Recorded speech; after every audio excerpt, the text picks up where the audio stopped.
বাংলাদেশের সাধারণ জনগণ হাসিনার বিচার নিয়ে ভিন্ন ভিন্ন প্রতিক্রিয়া দেখিয়েছে। কেউ বলছে অবশেষে উচ্চ পর্যায়ের ক্ষমতাধর ব্যক্তিদেরও জবাবদিহির আওতায় আনা হচ্ছে, যা গণতন্ত্রের জন্য ইতিবাচক দৃষ্টান্ত। অন্যদিকে কেউ মনে করেন এটি রাজনৈতিক পরিবেশকে আরও উত্তপ্ত করে তুলবে এবং স্থিতিশীলতা ক্ষতিগ্রস্ত হতে পারে।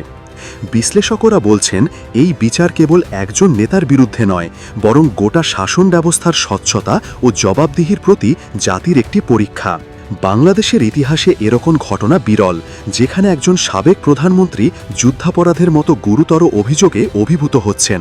ফলে পুরো জাতি তাকিয়ে আছে এই বিচার শেষ পর্যন্ত কোন পথে যায়।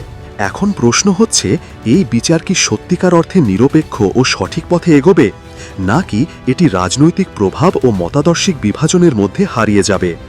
আপনি কি ভাবছেন, শেখ হাসিনার বিরুদ্ধে বিচার হওয়া উচিত কিনা এ নিয়ে আপনার মতামত জানাতে ভুলবেন না। নিচে কমেন্ট করে মতামত জানান। আর সত্যভিত্তিক ও নিরপেক্ষ সংবাদ পেতে হলে এখনই আমাদের চ্যানেলটি সাবস্ক্রাইব করুন এবং বেল আইকনটি টিপে দিন।